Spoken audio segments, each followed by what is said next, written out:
Buddy, Actually, how about this? There's a challenge here that I'm going to slightly modify. all right. I want. Oh no, sorry. It automatically moves it away. How cool! The challenge was for everyone in the room to plug something they like, but I want to modify that just a little bit. I want everyone to talk about something that, like a book, movie, album, something that you have read or experienced, a video game, that, like, what's your favorite thing right now?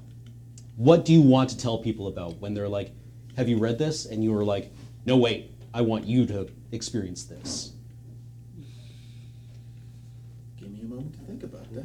I'll go first. I recently finished N.K. Jemisin's The Broken Earth trilogy. It starts with a novel called The Fifth Season. Normally I don't do fantasy, but this one was amazing. It's 3 books. The premise is that it is set on a geologically unstable world where civilization is kind of constantly being destroyed, and the 5th season is what the continuity in these civilizations calls what happens when the Earth knocks everything over. It's a very long winter, basically, but that's the 5th season. And it starts with one being induced by somebody who is done with this world.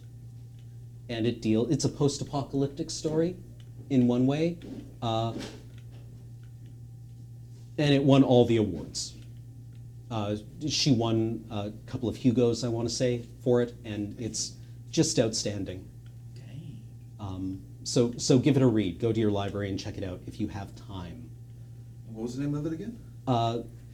It's called The Broken Earth Trilogy by N.K. Jemisin. The first one is called The Fifth Season. I just finished the final book called The Stone Sky this morning.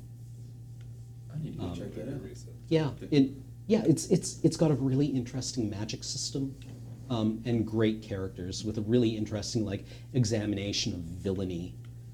That is right up my alley. Yeah. Hugo for each of the books, apparently. Wow. So yeah, check it out. Interesting. All right, yeah, I'm gonna have to ask you again once I'm done writing the book, so I can write it down. All right. And then go find these things, because that is precisely my sort of book. I got a game. Yeah. Go ahead. I was trying to think of a game because I'm wearing a Hollow Knight shirt. I've been super into Celeste and a couple of these other indie games. But Sayonara Wild Hearts, which came out on the Switch, I want to say a couple months ago. Yeah. And it is basically, it's a rhythm game. I believe Heather and Ian played it a couple weeks back. Right. But you're playing through essentially a pop album, and it's got some influences based on the tarot. So there's characters based on that. But the entire game is like an allegory for getting through a breakup or a series of breakups. Oh, okay. There's no actual words, but it's very upbeat. The music's fantastic in it. It's visually stunning. It's the whole game. You can actually do a whole game run where it just doesn't break at all ever between the levels. And Really? It's 60 minutes. No kidding. Yeah. What's it called? Sayonara Wild Hearts. Okay. Wild. That sounds awesome. Logan? I'm super late to this party, but I just finished, I think 2 days ago, playing through the main story of Frostpunk. Oh, okay. And I've never felt so bad beating a game. This is, I think Serge was telling me about this. It's kind of like SimCity, Yeah, only you're building a everything city is bad. in a frost post-apocalyptic. Right. And you basically are either forced to sort of keep the people in line through order or through fanatical faith. Right. And there's basically no way of doing it where you are the good guy. Right. And so you're just sort of I've never played a game where at the end of it I'm okay, so many people are dying, but I can't feed this many people anyway, so if more people die, that's fine, I guess. Right. And you're just making these decisions, and it's you actually sort of all of the people in your city, you can click on them and it shows you their family, and like it shows you what they do on their daily travels, and it's just sort of like, oh well, right. I'm gonna triage my entire medical system, kill a quarter of them so I can save half so they can get back to work.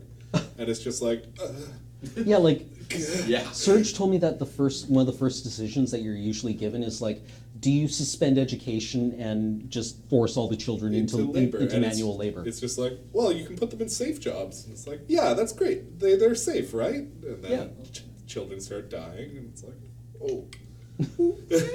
Actually, right. I think the point where I sort of like had to like pause and observe what I had become was there was a point where you get, it's not really a spoiler, there more survivors start showing up. Mm-hmm.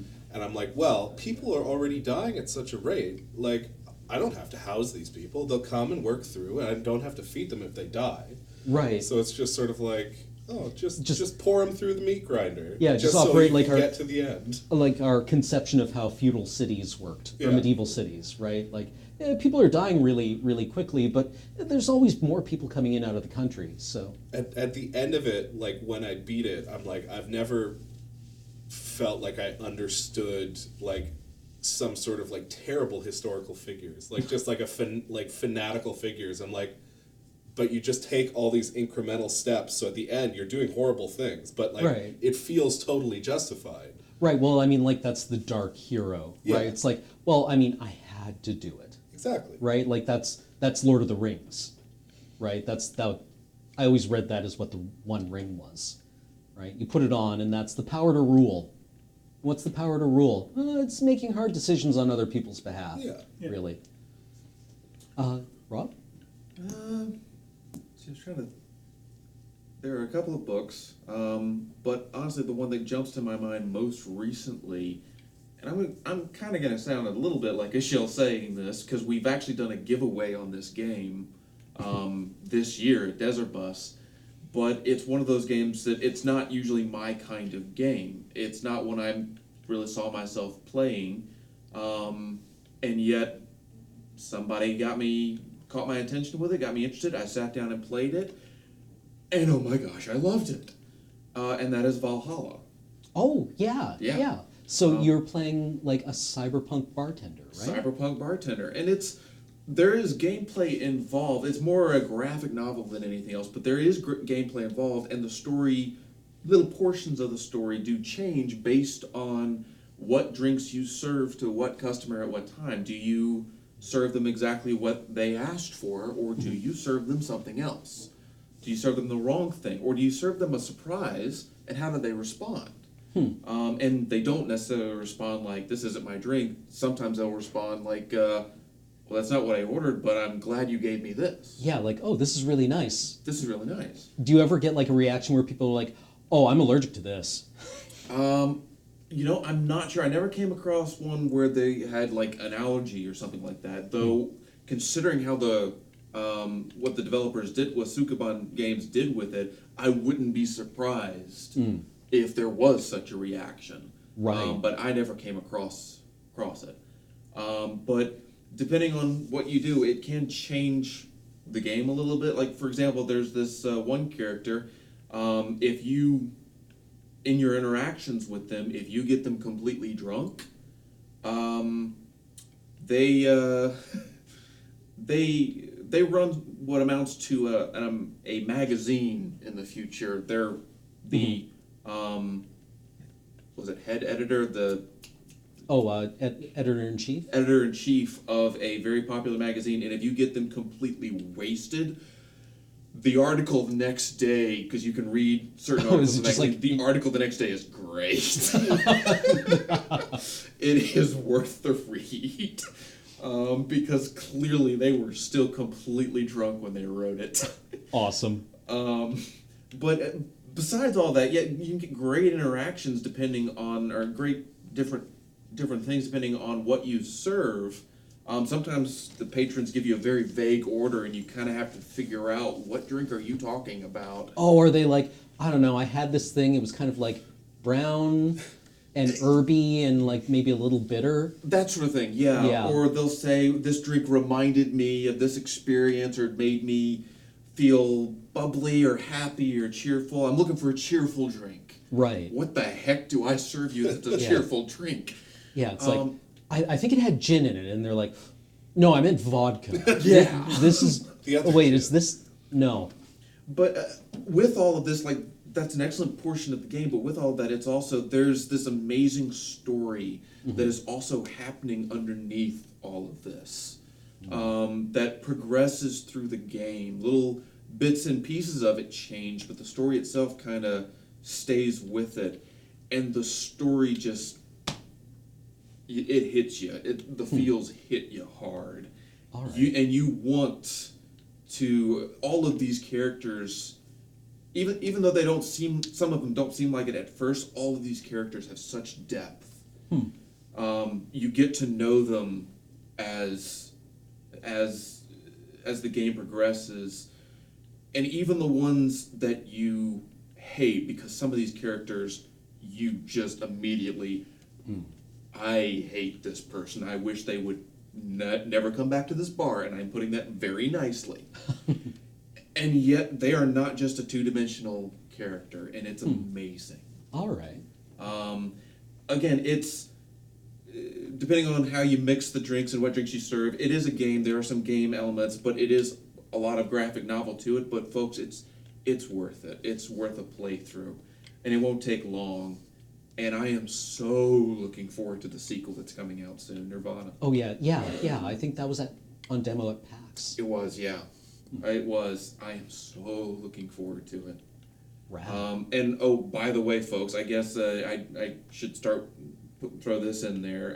Content warning: they don't pull punches. All right. It is a good game. It's worthwhile. Some of the subjects are hard. It's Okay. tough. All right. Good to know. Good. Totally Content valid. warning. Yeah. Yeah. I suppose content warning also for my recommendation. Lots of it opens with a character walking in on the aftermath of family violence. So that's like page 1, line 1. Yeah. Yeah. So we had Valhalla, Sayonara Wild Hearts, Yes. Frostpunk, and I recommended N.K. Jemisin's Broken Earth trilogy. Like the first thing I had thought of as far as books goes, because it's a series I've long followed now, and it's Dresden Files, but that's so mainstream now that it's like, yeah, but can I think of something a little bit more off? But that is another thing I'm a major fan of is Dresden Files. I'm also seeing a lot of people recommend Red Strings Club. I'll have to look that one up too. But yeah, no, check them out. They all come highly recommended. I haven't, Corvus, no, I haven't gotten to read Three Body Problem yet. I've got a stack of books. Somebody recently pointed out to me that buying books is completely unrelated to being a person who reads books. And that clarified a bunch of problems that I have. Like I said, I just finished my last book this morning, and I'm looking at my stack of books, wondering what I should read next. And I've got like Three Body Problem as being one of the contenders, and the new Anne Leckie book. And then I also picked up Vasily Grossman's Stalingrad, which is like the Soviet Union needed its own war and peace. And they had this journalist named Vasily Grossman, who was, he's quite good. He wrote a later book later on called Life and Death, or no, Love and Death. Anyway, it was it's a very good book. This one he wrote much earlier in his career when he wasn't quite as disillusioned as he was then with the Soviet Union. So it's it's highly fictionalized and was also heavily censored when it was published. And recently it's been restored. It's about 1,000 pages long. And apparently it's not as good, but you also have to take it with a huge grain of salt. But I'm looking at it going, I could go for a Russian novel right now. Right? It's getting to be winter. I can kind of say the same thing just about video games. It's like I have so many games on Steam that I've gotten from Humble Bundles or just because they were on sale for like $2 or $3, and I have never gotten around to even installing them, let alone playing through them. Oh yeah, and anyone in engineering have any recommendations? One of my favorite nonfiction books that I've read recently, I just read Mike Montanero's Ruined by Design. Oh yeah, And right. Yeah, I've seen you tweeting very, about this. very good book. It is basically about how designers have ruined our world and how they can fix it. And it's basically a call to action for designers to think about the morality of the things that they put out in the world. And it broadly defines a designer as anyone who creates things that are used by people. So a user interface designer, or someone who makes a tool or a game or anything, if you're involved in the process that turns ideas into products that can be consumed in some way by human beings, then you are a designer and you have an obligation to make sure the things that you make are not causing harm. Right. And the basic supposition is that we have stopped paying attention to that. And one of the things that he calls for is that designers, especially web and social media developers and designers, actually have some sort of association, that they have a moral code and an acceptable licensing, perhaps. Right. Yeah. Kind of like the call of the engineer. Yeah. Exactly. And Right. there's a lot of reasons not to do that, but he dissects many of them in many interesting ways and explains that those arguments could have been brought up about doctors or lawyers or accountants, and they found ways in our society to be able to license those people. It's not an impossibility to license people who are designing the products that affect every part of our life, our democracy, our social interactions, our privacy, and it's a great book. Not only is it a great book that you can buy, and he just recently redid the cover on Amazon, so that almost the whole cover now says, "Attention Amazon workers, here's how you can unionize. Here's a website to go to help you unionize." Because the book is only available through Amazon.com. It's the only way that it's distributed, so he's changed the cover so it does that. Interestingly enough, I can't remember it was the New York Times, I think, did a little story about it, and erroneously said that the book has nothing about unionization and it was just a stunt. And it was like, they obviously hadn't read the book, because there's an entire chapter literally about unionizing designers. Right. But he also just released, if you go to his website, ruinedbydesign.com, you can actually buy a zine version of the book. He's made a zine version of the book for very cheap on newsprint, and he's done like little collages and stuff. But because Mike Montanero is a really well-respected designer, it is a really well-designed zine that doesn't actually really look like a homemade zine. It looks like a professionally designed, just happens to be black and white, newsprint printed magazine. It's like stapled. Anyway, I think it's like $8 for that. It might even include shipping, and it's great. Everyone should read it, even if you don't consider yourself a designer. If you ever involved in any kind of process that makes things that other humans have to use, thinking about the morality of your decisions, I think, is really important. Well, yeah, like I remember reading William McDonough's Cradle to Cradle, which is, looking at design from the perspective of a chemical engineer and an architect, talking about like everything we make has to be made with what's going to happen to it when it's broken, right? Or when it's no longer useful. So the idea is that everything you make should be recyclable. It should actually, like, designed obsolescence is an actually important thing.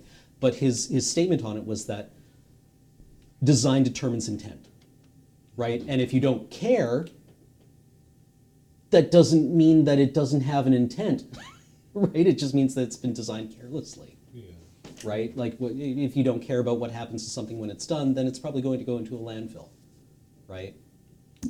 I have a thing to recommend that's a completely different, like, total tonal shift.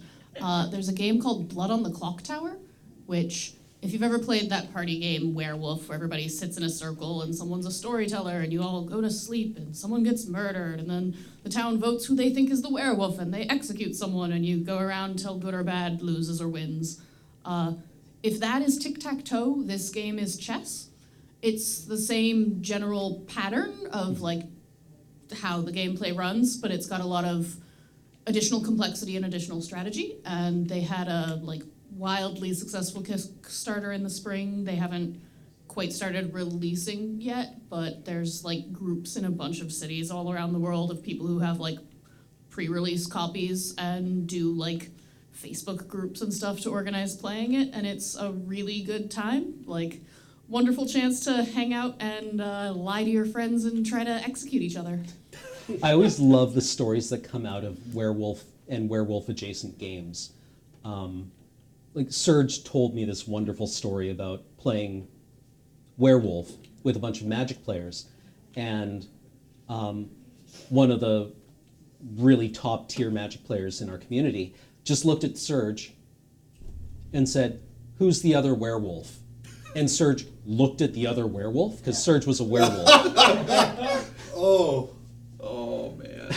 Right? Yeah. Like, outmaneuvered. yeah. Well, when people know you. Yeah, Right. Serge Yeah. is such a such a beautiful boy, but yeah, Just the worst liar. he is the worst liar ever and has like very little in the way of subtlety. Yeah. Anyone else in engineering have recommendations?